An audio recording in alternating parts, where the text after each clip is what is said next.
Welcome back again. In this video segment I will finish creating the geometry for lesson 2. We're going to create the 4 lines that are tangent to these 4 arcs that we created earlier.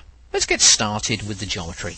I'm going to move on up and select Create Line, Endpoint. On the graphic screen there's a prompt. Specify the first endpoint, and if you note on the ribbon bar the tangent function is activated. Okay, specify the first endpoint. I'm going to move over, and as you can see on the screen is a visual cue that I'm going to snap to the endpoint of this arc. I'm going to pick it, I'm going to slide on down. As I get closer to the arc, there's my visual cue again that I'm going to snap to this endpoint. I'm going to pick it. Looks good. I'm going to move up onto the ribbon bar and click on the Apply button. And there's our first line. Looks good. Now on to line 2. When creating the first line we snapped to the endpoints of the arc. In this example this also happens to be the tangency points. When you need to create lines that are tangent to arcs or circles and the tangency point is not the endpoint of the arc, hold down the Alt key to disable the auto cursor and at the same time pick the arc in the approximate tangency position. For the creation of the 4 tangent lines you can employ either method, snap to the endpoints or disable the auto cursor to explicitly use tangency. Well, on to line 2.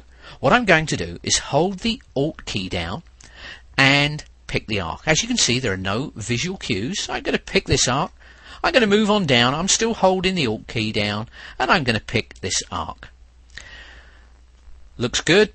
Up on the ribbon bar I'm going to click on Apply. On to line 3. I'm going to hold the Alt key down again. I'm going to pick this arc. I'm going to move on down. I'm going to pick this arc. I've still got my Alt key held down, so I've disabled the auto cursor. We can't see those visual cues. I'm going to go up to the ribbon bar and click on Apply, and there's line 3. On to line 4. Again I'm holding the Alt key down. I'm going to pick this arc. I'm going to move on down and pick this arc, and everything looks good. Let's click Apply. We're done here, so I'm just going to slide off to the right and hit that green check mark for OK. And there's our completed geometry, a thing of beauty.